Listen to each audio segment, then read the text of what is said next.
Isn't that like living in the whole world?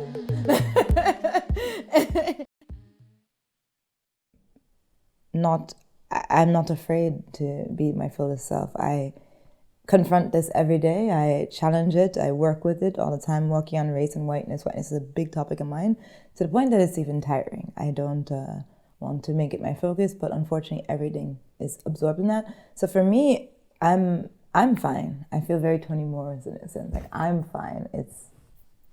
The problem is not me. It's there, and that needs to change. That needs to be dismantled. So I'm doing well.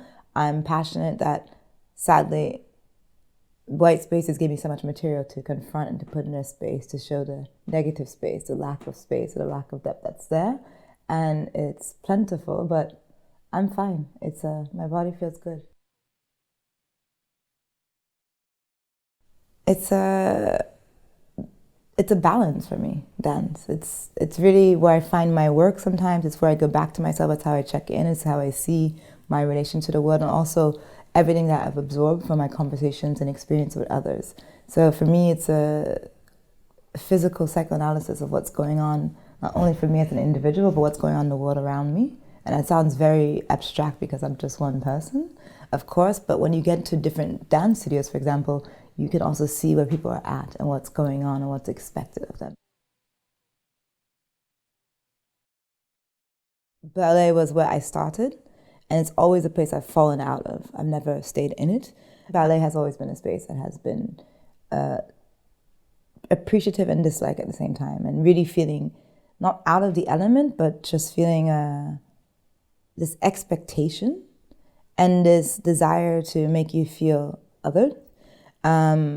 But I appreciate what it's taught me, but I've never enjoyed it, and I've had lots of critiques with the instructors, because when I leave, they felt that I was, you're leaving me, like, we let you in, and I said, yeah, it's not for me. I want to feel my body and feel my soul, and here, this is so restricted and so restrained, and you think it's prestigious because it's associated with this purity and whiteness and elegance, and I'm more in love with hip-hop and samba and house dance and jazz, and something where I feel that my body doesn't have to constantly think of a regulation of steps that are held and isolated. You'll find in Berlin or in Brussels that sometimes you go to a hip-hop or samba course and it's a white person teaching it. And I think I very rarely see that in ballet. And that openness is always on the other side. And I think that's something that's been a bit more as I'm really getting into the dance and really appreciating from the historic and the history of dance. If you look at samba, if you look at jazz, if you look at house dance, they are literally, house dance is this Afro, this jazz, this ballet, is this really inclusive idea of the body. And when you think about it, it dismantles the idea of the black body, the brown body, because it says, like, I do everything. I'm not just this hip-hop dance, I'm not this, I'm everything in this, and this is actually from the roots of our culture. And you've actually taken from it, and you've reduced it, and you've put it outside the scope.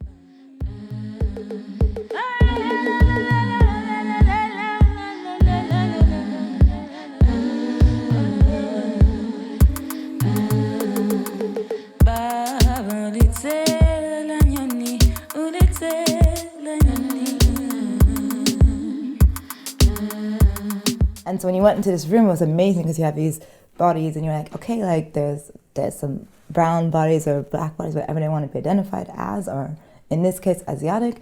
And the teacher was white, and it was a hip hop dance. Now at this time, she was good, but also imagine California.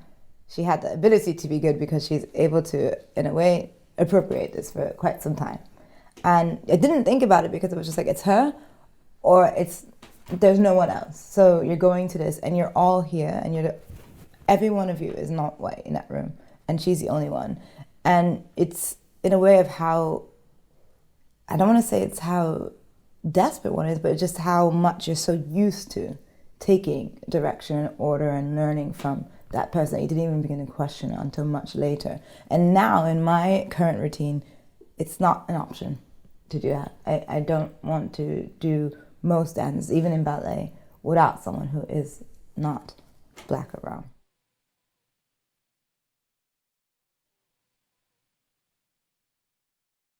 Maybe I have a lot of conversations with ballet. Because in ballet, I think it's been the most aggressive one. I was in Belgium last year and I went to a ballet studio to get back into practice. And the whole time, they switched to Dutch. So can you imagine that they started initially in English, and when I arrived, they switched to Dutch, and I said, but come on, I speak German, you're not going to lose me here. I'm not going to lose this game. And they just kind of just left me there. Everyone just took the bars and left me to the side unintentionally. One girl, she had to pull the bar. One girl pulled the bar and shared it with me. But they were leaving me out without saying anything. And I just thought, this is so savage. And they just kept, kind of in the corner of their eyes staring. And I said, this is so savage. I'm here to train. And you're not even welcoming this space. And it was literally like, oh, why is she? And I'm the only one there. The only one.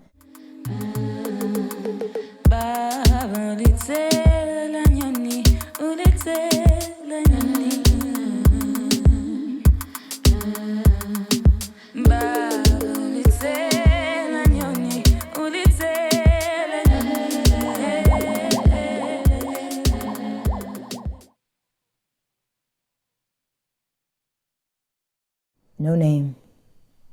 No name. She catches the sound of Chicago so well.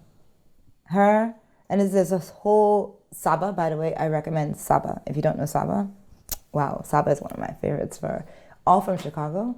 This Chicago sound is special, but No Name, even the melody she chooses, how her flow and her rhythm. I've never been to Chicago, but I've put these artists together and I'm like, I see this trend, just like you see the California, you see the New York, you see the South American style, you see the French style, but she captures Chicago well. I told her, it really sounds like Chicago when you take me on this journey, and I know what to expect. I know it's not going to be an easy ride, but I want to go with you. And so I really like No Name for that. For me, political also maybe means to confront the difficult issues and to have pride and courage. And I think I look at James Baldwin and Toni Morris and I look at Bell Hooks, but James Baldwin is really big for me. And if I look at him as someone who was a writer who ended up being put in a position of politics, it's because what he wrote into the consciousness of experience and trauma and race.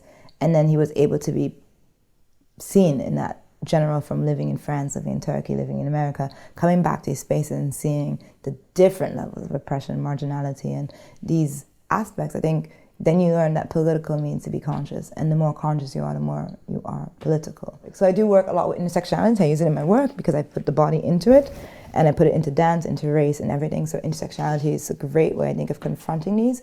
So I think activism is that you are willing to take a risk to make sure not only people's lives are better today, but the future is better today. And also activism in this sense, I'm very focused on resuturing histories and the erasures and the aphasias of cultural histories and forgotten histories that you find that are just there to maintain this system, this systemic issue of whiteness. And I think that is a big level of activism. Why are we French? Why are we Polish? Why are we Caribbean? Why are we Arabic? It's a very colonial story. You have grandparents who own plantations. So you come into families sometimes and you say, okay, I can see what happened here, okay? So once you grow up with it, it's a bit normative, which is maybe a bit odd. And in some senses, I think it is odd to look back and be like, yes, just normative that I have, like this family that may be different than me because they are a white family in that sense, but I'm still gonna take my whole blackness. Like my parents, at a very young age, when in the Caribbean, we don't talk about blackness in this sense. You just know that you are, right? You know that you're black or brown, and so they use the word brown, but also black in a sense is you just know it's there, and you have to be conscious of that in the world and how it's going to treat you, but you don't let that limit you, because this is not a limit for me. This is a tool. This is to me, it's beautiful. I don't want to change this. I don't want to lose this color. I don't want to lose all that comes with this skin and all that comes with what it means to be black.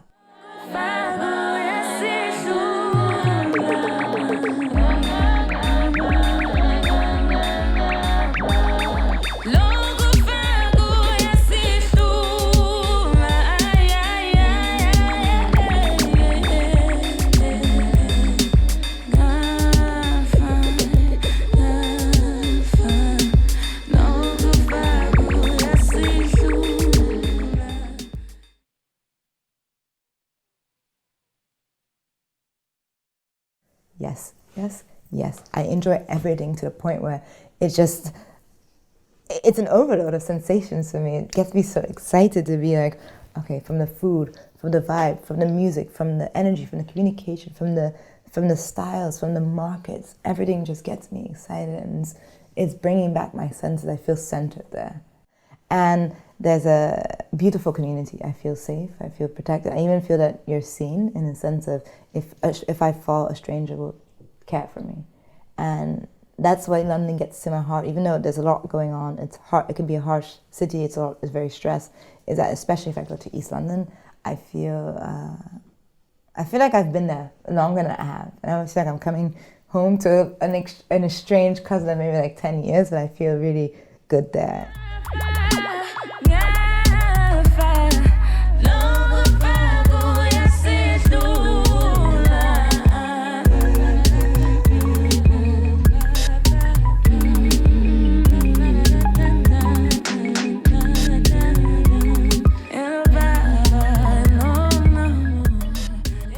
I feel every year that passes, more and more, it's just more power for me, spiritually and socially and physically and ontologically. I feel more power. I don't feel this burden or load that my presence is a loss or something. I feel like it's a gain. I just love coming in that presence. I love to be that face that isn't expected in a way, and I love to be the face that is expected. I love to be the being that it's not, you can't box me. I think that's what it means to be in that space, to be a black body, that you can't box me. And I know it might frustrate some people, but I enjoy this. This is who I am. It's this multidimensional sense, and it's without limits, and it's beautiful. To be honest, it's really beautiful, and it's a strength you're born with.